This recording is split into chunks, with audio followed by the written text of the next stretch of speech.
सागर में नौतपा खत्म होने के बाद शुरू हुआ गर्मी का दौर कहर बरपा रहा है, जिसका असर इंसान तो ठीक पशु पक्षियों पर भी देखने को मिल रहा है। सागर में पिछले 4 दिनों से तापमान 42 से 45 डिग्री सेंटीग्रेड के आसपास बना हुआ है और जबरदस्त हीट वेव चल रही है।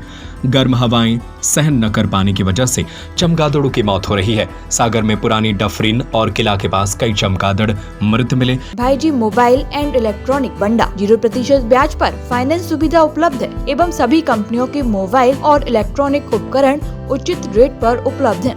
स्थानीय लोगों के मुताबिक दोपहर होते ही पेड़ों पर लटकने वाले यह चमगादड़ जमीन पर टपकने लगते हैं। वहीं मृत शरीर से यहाँ बुरी स्मेल फैल रही है, जिसकी वजह से लोगों को ये डर भी सता रहा है कि कहीं कोई बीमारी तो नहीं फैल जाएगी। गर्ल्स डिग्री कॉलेज में जूलॉजी विभाग के अतिथि विद्वान मनीष जैन बताते हैं कि अचानक से 4-5 डिग्री तापमान बढ़ने से चमगादड़ों के साथ ऐसी घटनाएं देखने को मिल रही है। अगर तापमान 45 डिग्री है तो चमगादड़ इसे 2 डिग्री अधिक 47 डिग्री फील करते हैं। तो जिस तरह से परिवर्तन हमारे शरीर में होता है, पानी के इलेक्ट्रोड की कमी, वह सब इनमें भी होता है और चमगादड़ों में इंसानों के जैसा गर्म खून बहता है। जब उन्हें हीट वेव लगता है तो वह इसे सहन नहीं कर पाते हैं और बेहोश हो जाते हैं और जैसे ही बेहोश होकर जमीन पर गिरते हैं तो कभी सिर के बाल या किसी अन्य शरीर के हिस्से के बल गिरने से चोट लगती है और मौत हो जाती है। बता दें कि चमगादड़ों की मौत से केरल में निपाह वायरस फैल गया था, लेकिन राहत की बात यह है कि मध्य प्रदेश में इसे अब तक रिपोर्ट नहीं किया गया है, जिसकी वजह से घबराने की जरूरत नहीं है। और इसकी जो स्मेल है वह इसकी बॉडी डिकम्पोज होने की वजह से आती है, तो अन्य जीव जंतुओं की जैसी ही है। दरअसल ये जो अपनी हीट वेव चल रही है, 45 डिग्री सेल्सियस का तापमान एकदम से जो है बढ़ा है। लगभग 4 से 5 डिग्री सेल्सियस का अंतर दिन के और रात के तापमान में आया है, जिस वजह से हीट वेव्स जो है बढ़ रही है। और आप देखिए चमगादड़ ये भी एक गर्म खून वाला प्राणी है और स्तनधारी जीव है, एकमात्र उड़ने वाला स्तनधारी जीव है। ये क्या करते हैं, अपना दिन के समय ये पेड़ों की टहनियों पर या अंधेरी गुफाओं या पुराने खंडरों में अपना बसेरा बनाते हैं। अब चूँकि हमारे यहाँ इस क्षेत्र में जितने भी ये पेड़ बड़े बड़े वृक्ष लगे हुए हैं, इनमें इन्होंने अपना आश्रय बना रखा है।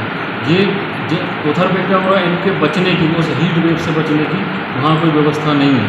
और क्योंकि ये बड़े बड़े यूकेलिप्टस के पेड़ों पर इन्होंने बनाया है, तो यूकेलिप्टस के पेड़ की पत्तियाँ बहुत छोटी होती हैं और उनको हीट वेव से बचाने का उस पेड़ में कैसे कुछ छायादार या वो उसका आश्रय उतना अच्छा नहीं है जितने में उसकी हीट वेव से बचा जा सके।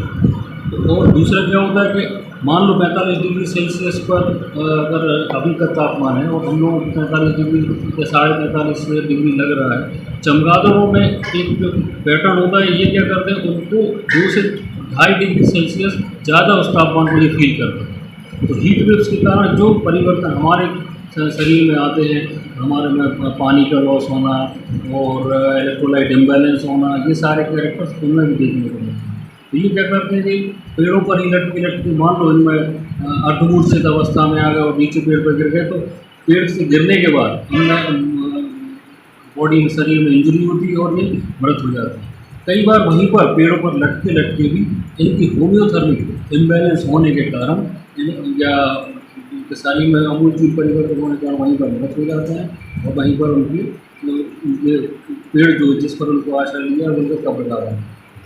अपने यहाँ को इस तरीके से कोई केसेस रिपोर्टेड है नहीं है कि किसी प्रकार का खतरा इन जीवों के मृत होने से हमारे आसपास के रहवासियों को होगा। परंतु हाँ, ये जरूर है कि जब मृत शरीर होता है तो वह बैक्टीरियल डिकम्पोजिशन के कारण स्मेल मारता है, उससे ज़्यादा खतरा है नहीं। जैसे दूसरी चीज़ का डिकम्पोजिशन या डेट्रिफिकेशन होता है, वैसे ही उन जीवों का हो रहा है। आधार कार्ड लाएं, मोबाइल ले जाएं। भाईजी मोबाइल एंड इलेक्ट्रॉनिक बंडा 0% ब्याज पर फाइनेंस सुविधा उपलब्ध है। Laptop, fridge, cooler, washing machine, TV, AC, water cooler, पंखा, मिक्सी एवं सभी कंपनियों के मोबाइल और इलेक्ट्रॉनिक उपकरण उचित रेट पर उपलब्ध हैं। हमारा पता है गांधी मूर्ति के सामने, मेन रोड, बंडा, जिला सागर, मध्य प्रदेश। हमारा नंबर है 8719002577।